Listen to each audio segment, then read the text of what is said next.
tonton. Iputon tuloy kule. Gutom na? And okay, tonton.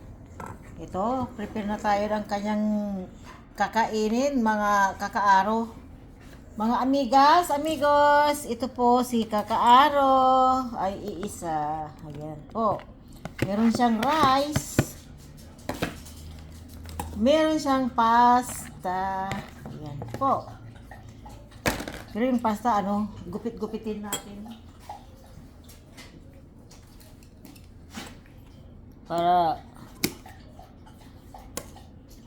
Para hindi malalaki para sa kanya. Ayan. Tapos, meron tayong fish para sa kanya. O, diba? Nasaan yung kanyang fish? Ito po ang kanyang fish. For tonton. Tonton. Ayan. Gupit-gupitin natin para magkalasak sa kanyang rice. Sobrang malaman. Naghihintay na si Tontoliko.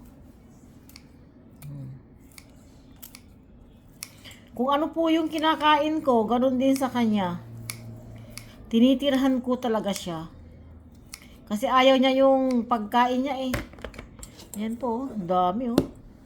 Tapos ito yung pinagbutuhan ko. Oy, ay, meron siyang ketchup. So, haluin natin ngayon. Yummy, sigurado. Ayan po. Ayan. Ipata, tonton. Ipotong tulikole. Ayan o. Nakaabang na. Nakaabang na si Tonton, oo. Nakaabang na ang baby ko. Ha? Iputonton? Iputong tulikole.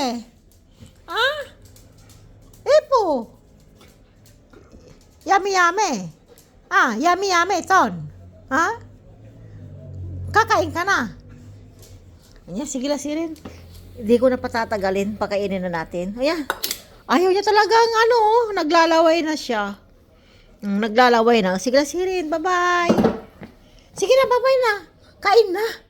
Gusto ko nang makita na kumakain ka. Masarap yan. Tov? Masarap yan, Tonton. Bye-bye. Ayaw niya talaga ng may camera. Sobra.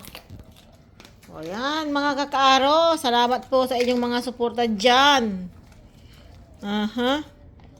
Anong masasabi niyo sa aking alaga? Yummy, Tonton. Bon appetit.